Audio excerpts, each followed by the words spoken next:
Morning students. In previous video I taught you geography lesson 4th agriculture. Okay, and today we will continue this chapter, and so you are open your book and start commercial activity. Commercial farming read करने से पहले हम जो previous video में जो हमने read किया था उसको एक बार रिवीजन कर लेते हैं. ओके, कॉमर्शियल वीडियो में हमने क्या किया था, एग्रीकल्चर के बारे में पढ़ा था.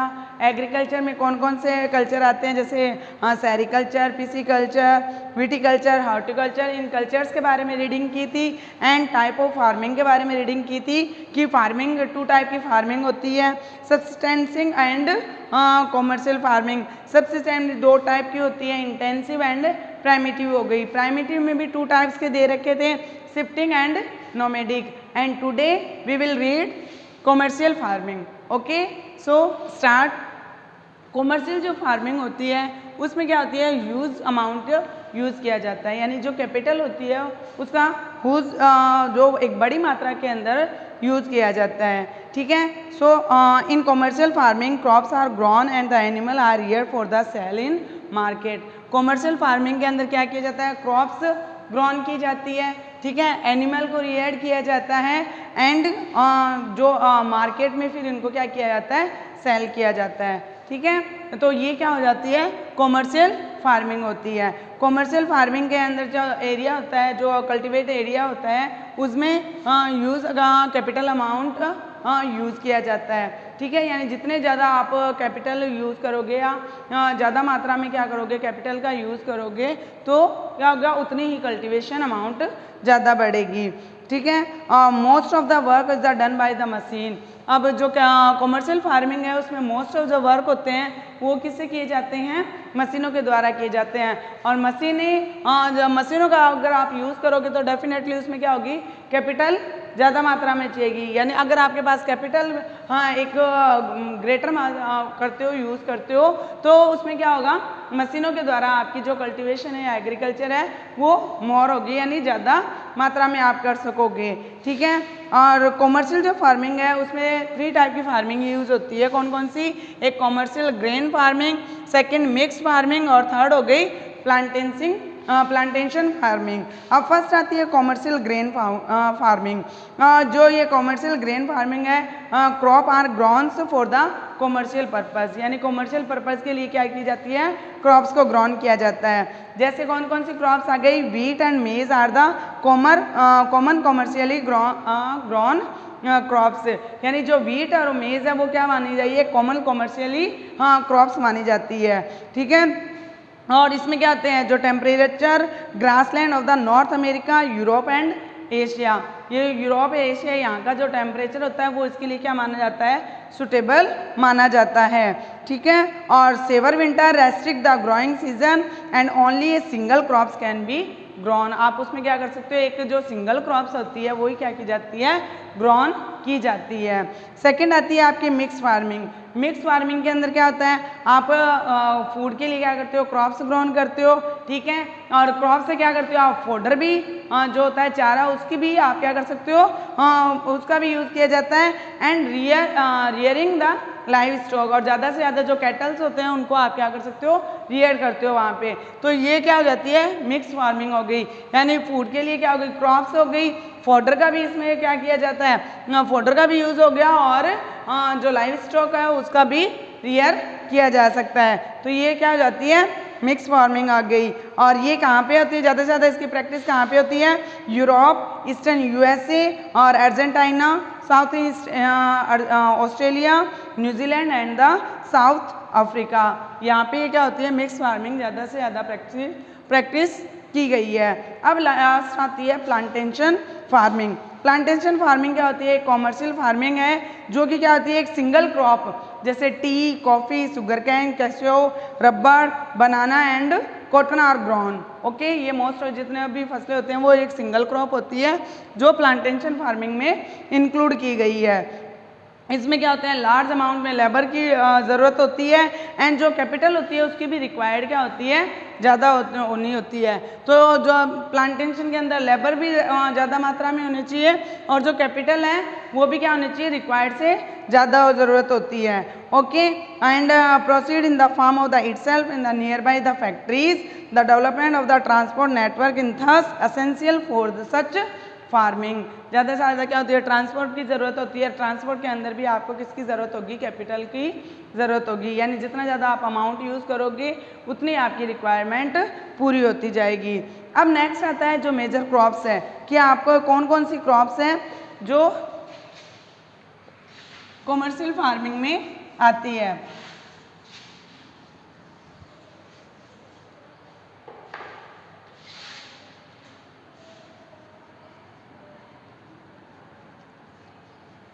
मेजर क्रॉप्स जो हो गए, अब देखो एग्रीकल्चर होती है, एग्रीकल्चर से क्या होता है, आपको रॉ मटेरियल मिलेगा। रॉ मटेरियल ज़्यादा से ज़्यादा एग्रो बेस्ड इंडस्ट्री होती है। एग्रो बेस्ड इंडस्ट्री मीन्स का क्या होता है कि जो इंडस्ट्री एग्रीकल्चर के ऊपर डिपेंड होती है, यानी आपको क्या होगा कि एग्रीकल्चर के थ्रू रॉ मटेरियल मिलेगा और वहाँ पे क्या होगा, इंडस्ट्री के अकॉर्डिंग जो मैन्युफैक्चरिंग जो सामान है, गुड्स है, वो प्रिपेयर किया जाता है। तो एग्रो बेस्ड इंडस्ट्री क्लियर हो गया। जो एग्रीकल्चर के ऊपर डिपेंड इंडस्ट्री होती है उसको एग्रो बेस्ड इंडस्ट्री कहा जाता है। अब इसमें कौन कौन सी आ गई कॉमर्शियल क्रॉप में, फर्स्ट राइस, ठीक है, वीट, मेज एंड मिलेट। इनको वन बाय वन को एक्सप्लेन करते हैं कि इसमें राइस होता है वो कौन कौन से स्टेट में होता है, कितने टेम्परेचर की ज़रूरत होती है, कितने रेनफॉल की ज़रूरत होती है। फर्स्ट आता है आपका rice. Rice is a major crop, food crops, okay, यानी एक मेजर फूड क्रॉप्स है जो ज़्यादा से ज़्यादा इंडिया में क्या किया जाता है, इसका यूज़ किया जाता है। और ये ज़्यादा से ज़्यादा कहाँ होती है, बांग्लादेश वगैरह में यहाँ क्या होती है, वेस्ट बंगाल के अंदर राइस ज़्यादा से ज़्यादा फूड क्रॉप्स के रूप में काम में ली जाती है। ठीक है, it is the staple diet of the tropical and subtropical रीजन। Rice need high temperature. Rice में क्या ज़रूरत होती है, हाई टेम्परेचर की ज़रूरत होती है, हाई ह्यूमिडिटी की ज़रूरत होती है एंड हाई रेनफॉल की ज़रूरत होती है। यानी जितनी ज़्यादा हाई रेनफॉल होगी, हाई टेम्परेचर होगा, हाई ह्यूमिडिटी होगी, उस जगह जो राइस क्रॉप्स है वो ज़्यादा क्या कर पाएगी, ग्रोन हो पाएगी। ठीक है, it grows based the alluvial clay soil. अब इसमें मिट्टी कौन सी ज़रूरत होती है, एल्यूवियल क्ले सॉइल की ज़रूरत होती है, which can retain water, okay, जिसमें क्या होता है वो वाटर को रिटेन कर सकती है। ठीक है, China leads in the production of the rice followed by the India. ठीक है, चाइना बेस्ट है, उसके बाद में क्या है, India, Japan, Sri Lanka and the Egypt in favourable climatic condition as the West Bengal. अब राइस के अकॉर्डिंग फेवरेबल जो क्लाइमेट कंडीशन जो बताई गई है, हाई टेम्परेचर और क्या बताएं, high humidity and high rainfall, तो वेस्ट बंगाल का जो टेम्परेचर है या क्लाइमेटिक कंडीशन है वो इस क्रॉप्स के अकॉर्डिंग सूटेबल मानी गई है। ठीक है, अब ये नेक्स्ट इसमें कौन सी आती है, वीट। वीट मीन्स गेहूँ, यानी गेहूँ की जो क्रॉप्स होती है वो क्या होती है, wheat required moderate temperature. Rice में कौन सा टेम्परेचर था, high temperature.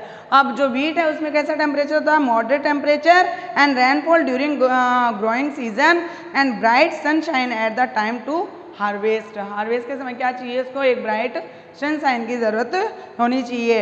In tribes based in the well drain loamy soil. इसमें कौन सी सॉइल की, इसमें जो राइस में एल्यूवियल क्ले सॉइल की और इसमें जो वीट है उसमें लोमी सॉइल की रिक्वायर्ड ज़्यादा होती है। और wheat is the grown extremely, ज़्यादा से ज़्यादा कहाँ ग्रोन होता है जो वीट है, एक तो यूएसए, कनाडा, अर्जेंटीना, रसिया और ऑस्ट्रेलिया एंड इंडिया।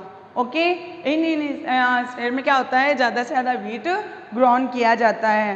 ठीक है, in India is a grown in winter. India के अंदर जो वीट है वो कब ग्रोन किया जाता है, विंटर सीजन में ग्रोन किया जाता है। नेक्स्ट आता है millets. They are the also known as the coarse grain and the can be the grown in the less fertile and the sandy soil. ये लेस फर्टाइल होता है और सैंडी सॉइल के अंदर क्या हो जाता है, मिलेट्स ग्रोन हो जाता है, ठीक है। It is the hardy crops and the needs low rainfall and the high to the moderate temperature. Low rainfall की ज़रूरत होती है लेकिन टेम्परेचर मॉडरेट होना कंपल्सरी होता है, ठीक है। And jowar, bajra and the ragi are grown in India. Other country are the Nigeria, China and the in जो इसमें भी क्या होता है ये ज़्यादा होती है। बाकी इसके अंदर जो मिलेट्स हैं, मिलेट्स के अंदर क्या होती है लो रेनफॉल की आवश्यकता होती है या रिक्वायर्ड होती है। नेक्स्ट आता है मेज। मेज require the moderate temperature, rainfall and the lots of the sunshine.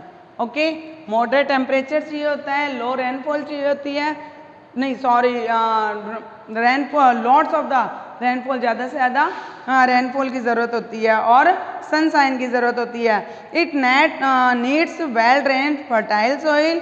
मेज is grown in the North America, Brazil, China, Russia, Canada, India and the Mexico. In state पे क्या होती है जो मेज़ है वो ज़्यादा ग्रोन किया जाता है। तो ये चारों क्या हो गई मेजर जो फूड ग्रेन क्रॉप्स हो गई आपकी, ठीक है। नेक्स्ट जो आपकी क्रॉप्स है वो आपकी आती है fibre crops. Fibre crops 2 type की बताई गई है, एक तो कॉटन है, सेकंड जूट हो गया, है ना। और फर्स्ट आपकी आती है कॉटन क्रॉप्स। फाइबर क्रॉप्स में कौन कौन सी आ गई आपकी,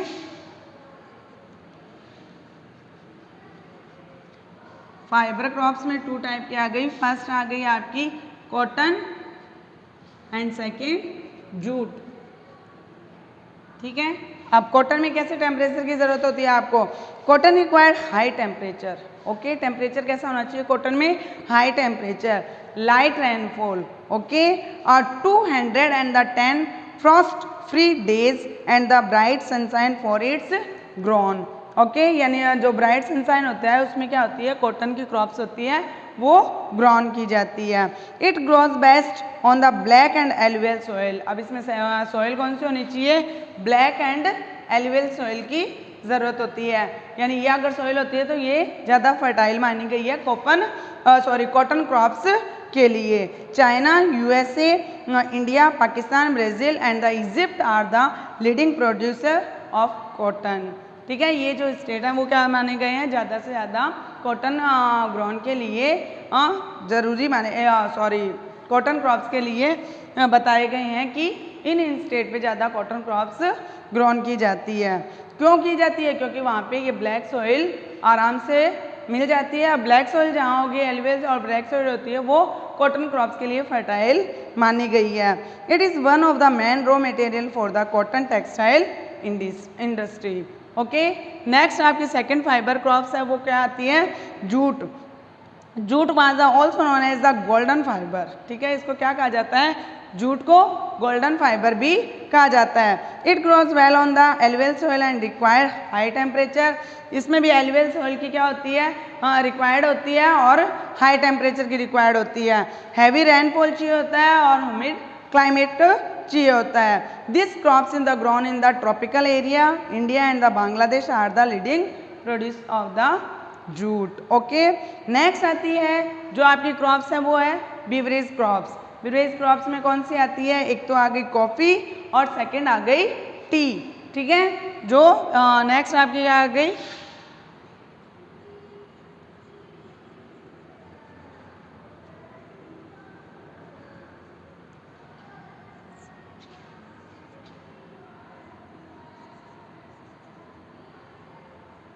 कॉफ़ी और सेकंड हो गई आपकी टी, ठीक है। Coffee required warm and the wet climate and the well drain loamy soil, ठीक है। यानी आपको क्या चाहिए होता है, वार्म एंड वेट क्लाइमेट चाहिए होता है और लोमी सॉइल की ज़रूरत होती है।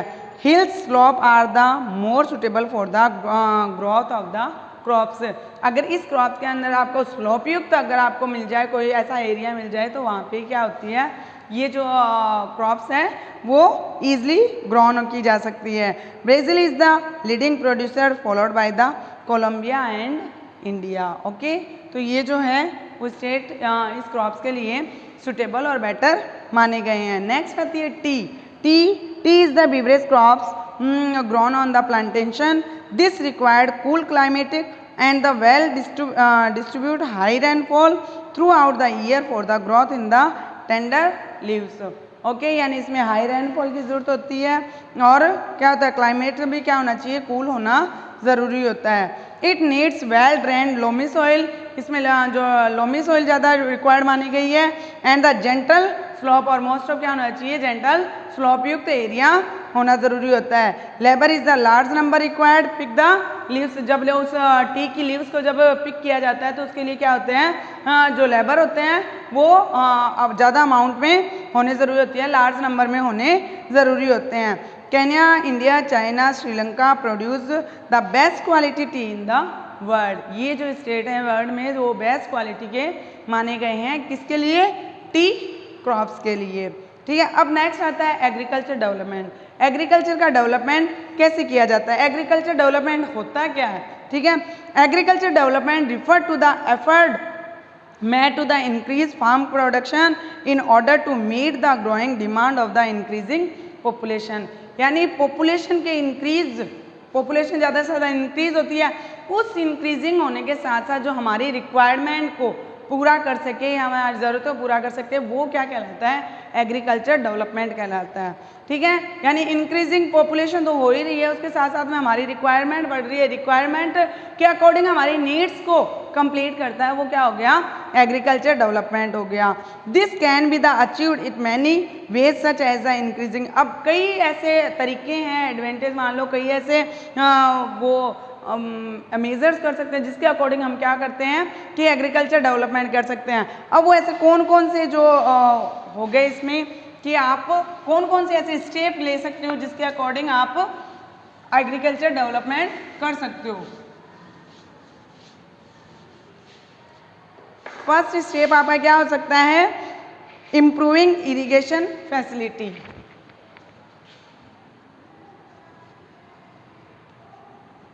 Improving irrigation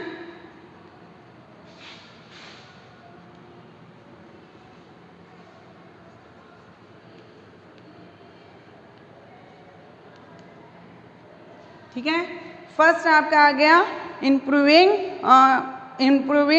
irrigation facility. Second आ गया increasing the crop area.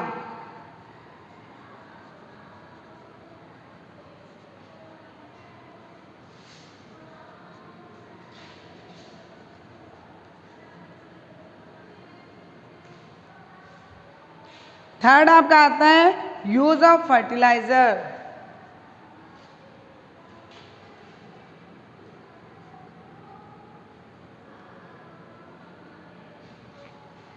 Okay, अब जैसे आप फर्स्ट आता है इम्प्रूविंग इरिगेशन फैसिलिटी। अगर एग्रीकल्चर डेवलपमेंट करना है तो डेफिनेटली आपको क्या करना होगा कि इरिगेशन की जो फैसिलिटी है उसमें इंक्रीजिंग लानी होगी, इम्प्रूविंग करना होगा। कि आपको जैसे पहले ऐसे होता था ओनली रेनफॉल पे डिपेंड रहा जाता था, लेकिन अब क्या होगा, ट्यूबवेल वगैरह, वेल वगैरह क्या होने लग गए, उसके अकॉर्डिंग क्या, उसके थ्रू क्या करने लगे, कल्टिवेट की जाती है क्रॉप्स को।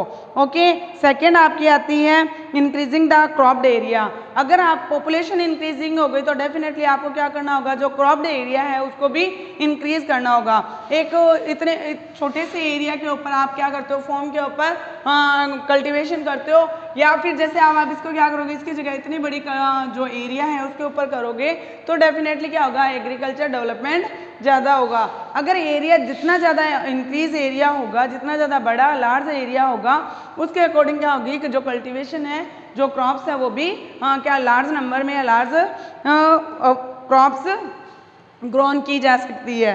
ओके, नेक्स्ट जो आपका दे रखा है फर्टिलाइज़र, यानी जो बेस्ट फर्टिलाइज़र है या ज़्यादा से ज़्यादा फर्टिलाइज़र का यूज़ किया जाता है, या हाई यील्डिंग जो सीड्स है उसका यूज़ किया जाएगा, तो उसमें भी क्या होगा, आपके क्रॉप्स में डेवलपमेंट होगा, एग्रीकल्चर में डेवलपमेंट होगा। क्यों होगा, क्योंकि अगर बेस्ट क्वालिटी के आप सीड्स का यूज़ करोगे तो वो क्या होगी, क्रॉप्स भी बेस्ट ग्रोन होगी और जल्दी जितनी ज़्यादा, यानी पॉपुलेशन इंक्रीज के अकॉर्डिंग, इंक्रीजिंग पॉपुलेशन के अकॉर्डिंग क्रॉप्स की जो भी मात्रा होगी वो भी बढ़ती चली जाएगी।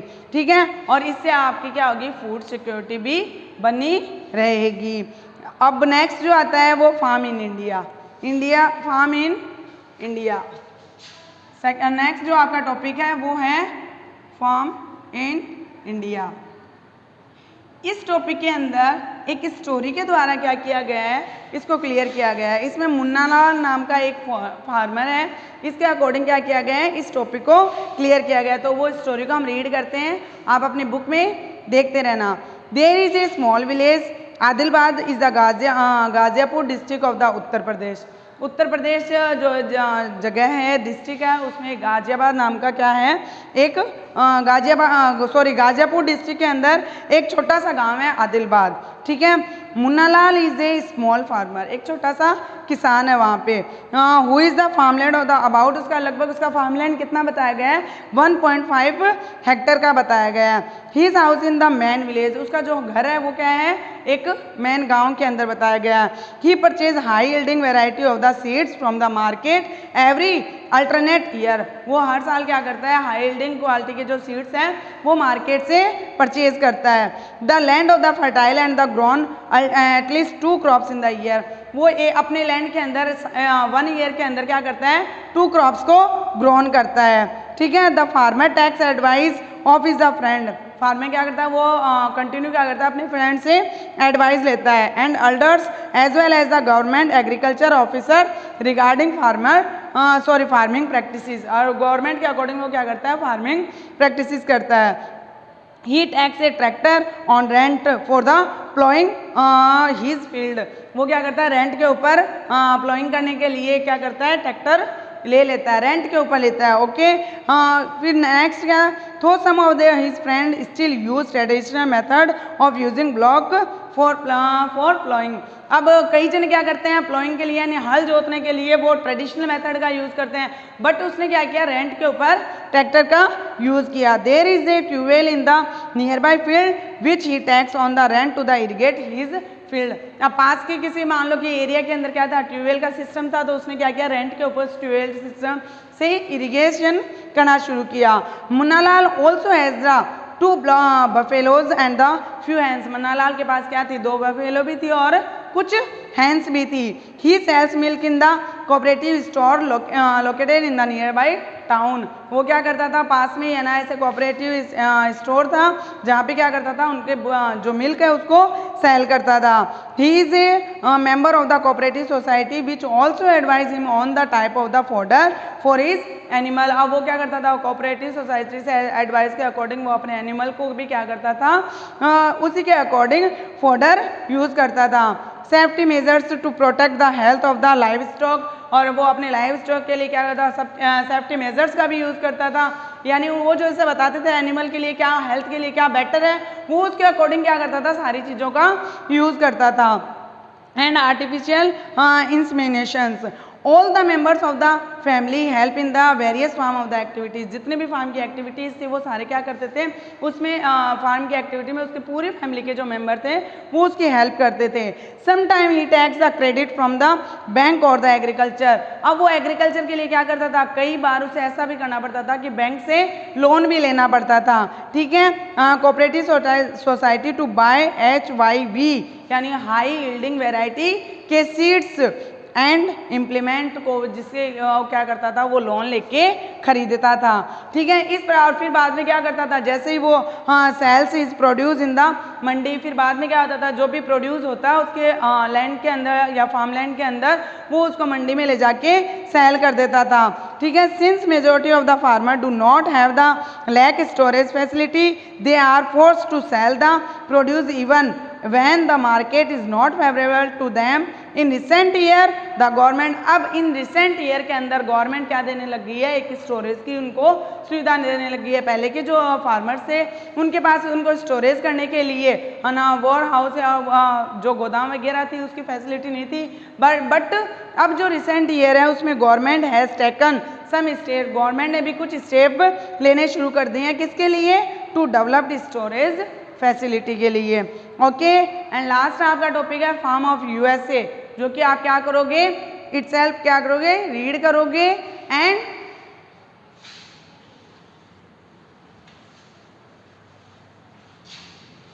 रीड करने के बाद में वो कंप्लीट जो लास्ट टॉपिक है farm in the USA complete read करने के बाद में आपको जो भी उसमें कुछ ऐसा जो टॉपिक है, एक स्टोरी और है उसके अंदर, वो आप अच्छे से रीड करोगे। अगर जो भी आपको उसमें ऐसा होता है कि आपको कुछ समझ में नहीं आता है, वो आप नेक्स्ट जो वीडियो होगा या जो नेक्स्ट इसका वीडियो बनाया जाएगा उसमें आप क्या कर सकते हो, पूछ सकते हो। So today is your homework, find book exercise